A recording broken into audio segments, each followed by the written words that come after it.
The goat-headed figure of mystery, rebellion, and balance, a symbol of power that has both terrified and fascinated for centuries. Ladies and gentlemen, this is Pantheon mythology, and this is Baphomet. If you too want to be a symbol of power, check out Pantheon Apparel, our clothing brand inspired by myths and legends from around the world. We ship worldwide and are rated excellent on Trustpilot. Link in the description.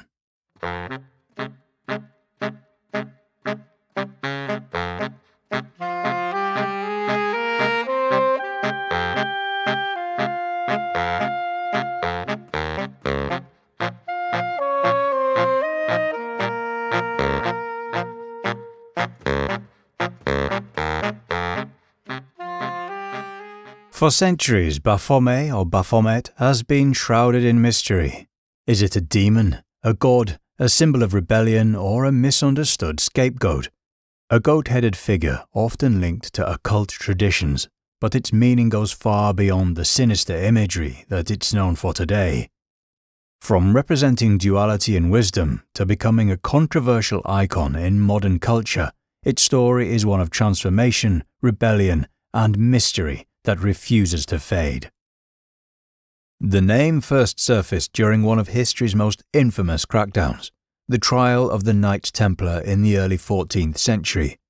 These warrior monks, once celebrated for their bravery in the Crusades, were suddenly accused of heresy, blasphemy, and idol worship. Among the many charges was a curious claim that the Templars secretly worshipped an idol called Baphomet. What this Baphomet was, or if it even existed, remains a mystery. Some suggest it was a smear tactic by King Philip IV of France, who sought to destroy the Templars and seize their wealth. As for the name itself, one popular theory is that it's a corruption of Mahomet, an old French term for Muhammad, the prophet of Islam. At the time, Christian Europe viewed Islam with a suspicion and often equated it with idolatry. To accuse the Templars of worshipping a figure linked to Islam would have been a surefire way to tarnish their reputation. But there's another intriguing possibility. Some scholars think that Baphomet might derive from the Arabic phrase Abu Fihamat, meaning father of understanding. If true, this suggests that the name could have ties to esoteric wisdom or mystical practices, possibly hinting at the Templars' rumoured involvement in secret knowledge. Whether a slanderous invention or a misunderstood symbol of wisdom, its name continues to stir curiosity and controversy to this day. The Knights Templar were far more than just a band of warriors. Founded in the 12th century to protect Christian pilgrims on their way to the Holy Land, the order quickly expanded into a formidable network of wealth and influence.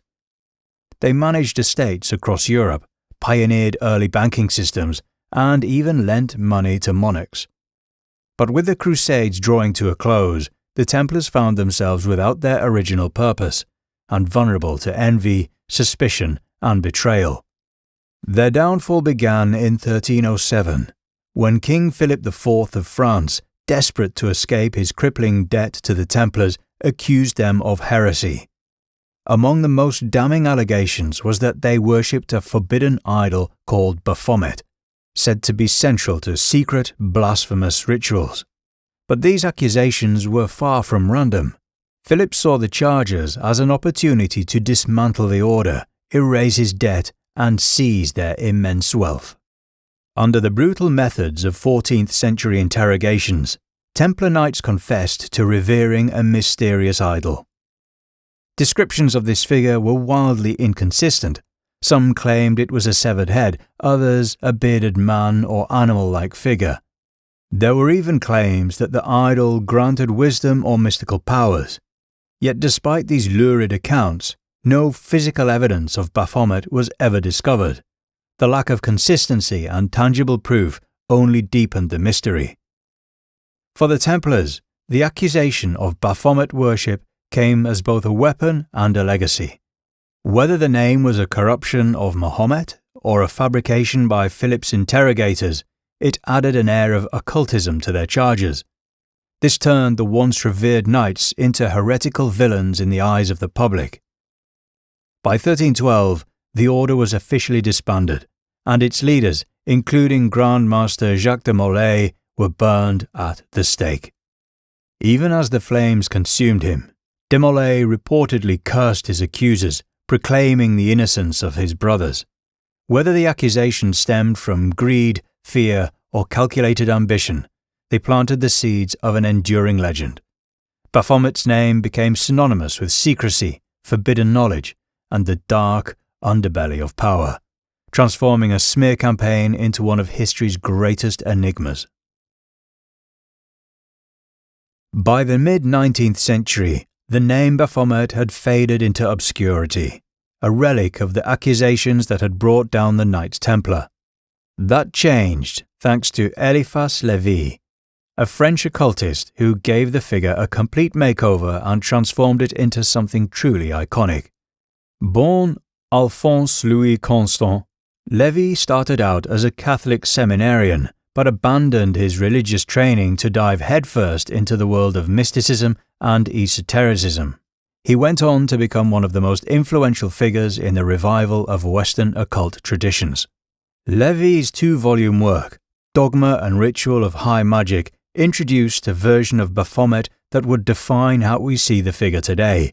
His famous illustration, the Sabbatic Goat, turned Baphomet from a vague accusation into a detailed and symbolic icon. Levi wasn't just drawing a goat-headed figure for shock value. Every detail was meticulously crafted to convey deeper meanings. The image shows a winged, goat-headed humanoid seated on a pedestal, blending human and animal features, masculine and feminine traits, and celestial and earthly symbols. The androgyny, breasts paired with a muscular frame, represents unity and balance, a nod to the alchemical concept of solve et coagula, or dissolve and coagulate, which is inscribed on his arms. This principle reflects the process of breaking down opposites and reuniting them into harmony. Above the goat's head burns a flaming torch, a symbol of divine enlightenment and the pursuit of higher knowledge. Levi packed even more meaning into the details. The caduceus-like staff on his abdomen, with 2 serpents intertwined, symbolizes harmony between the spiritual and physical worlds. The hand gestures, one pointing up and the other down, reflect the Hermetic phrase, as above, so below, suggesting that the universe mirrors the individual and vice versa. On its forehead sits an upright pentagram, representing the mastery of spirit over matter.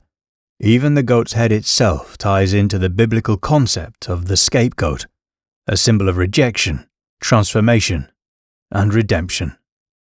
But Levi's Baphomet wasn't meant to scare anyone. He saw it as a philosophical symbol, something that represented balance, unity, and the merging of opposites. For him, Baphomet wasn't evil or heretical. It was a visual metaphor for the transformative journey towards enlightenment and understanding. Levi's reimagining of Baphomet sent ripples through the world of occultism, inspiring movements like the Hermetic Order of the Golden Dawn and Aleister Crowley's Thelema, where the figure became a symbol of spiritual exploration and rebellion. But Baphomet's story didn't stop there. In the 20th century, it took on an entirely new life when Anton LaVey founded the Church of Satan in 1966. Drawing inspiration from Levi's design, LaVey adopted Baphomet as a central emblem of his philosophy. However, he wasn't interested in the spiritual enlightenment or mystical balance originally envisioned. For LaVey, Baphomet was something far more provocative, a declaration of rebellion and personal freedom, a rejection of religious dogma, and an embrace of individualism. Central to this reinterpretation was the sigil of Baphomet, an emblem that became synonymous with modern Satanism. The sigil retained Levi's goat-headed figure, but placed it within an inverted pentagram. This wasn't just an aesthetic choice, it was a deliberate challenge to traditional religious symbols, a way to reclaim the goat as a symbol of defiance rather than submission. Baphomet became a symbol of cultural resistance, a way to provoke, disrupt, and question societal norms. Levi's adoption of Baphomet was part of a larger mission to redefine Satanism. Contrary to popular misconceptions, the Church of Satan didn't involve devil worship in any literal sense. Instead, it championed the idea of Satan as a metaphor for human nature, unapologetic, self-empowered, and untethered by traditional moral constraints. Baphomet, with its blend of human, animal, and divine features, represented the duality and complexity of human existence, making it the perfect symbol for the movement. In the decades since, Baphomet has continued to evolve in activist circles. Groups like the Satanic Temple have embraced it as a symbol of civil rights, particularly in their campaigns for the separation of church and state. The organization's most notable effort was the creation of a monumental Baphomet statue designed as a counterbalance to religious monuments on government property. This statue, featuring a seated Baphomet flanked by two children, sparked debates about religious freedom and the role of symbolism in public spaces. For the Satanic Temple, Baphomet represents not just rebellion, but the fight for equality, freedom of thought, and the rejection of imposed morality. If anything, Baphomet is misunderstood. It's often seen as a symbol of evil or even a demon, but that couldn't be further from the truth. Over the years, the image of Baphomet has been twisted and sensationalized, especially in films, TV shows, and other media, which have linked it to dark rituals and devil worship. One of the biggest misconceptions is that Baphomet represents pure evil. This idea comes from the way it's often shown as this sinister figure, a demonic force lurking in the shadows. But the reality is, Baphomet has always been more about balance than darkness. It represents the merging of opposites, human and animal, light and dark, masculine and feminine. Not an evil force. It's a symbol of unity in the face of contradictions, not malevolence. Another common misunderstanding is that Baphomet is a deity to be worshipped.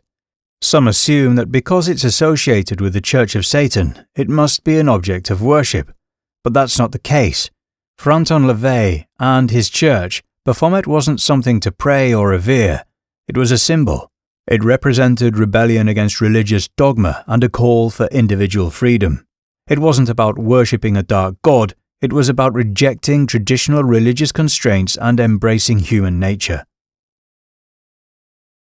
Baphomet, then, is far from just a symbol of evil or some dark figure to fear. Over the years, it's transformed into something much more. From the accusations that marked the fall of the Knights Templar, to Eliphas Levi's reimagining and its role in modern-day movements, Baphomet has taken on different meanings. Sometimes controversial, but always thought-provoking. What makes Baphomet interesting is how it's been adopted and reinterpreted by so many different groups over time. It's not just tied to one belief or philosophy. It's become a symbol for anyone questioning authority, embracing change, and looking to break free from the usual constraints. At its heart, Baphomet's story is about transformation. It's a symbol that challenges norms and forces us to think differently, not just about the world, but about ourselves.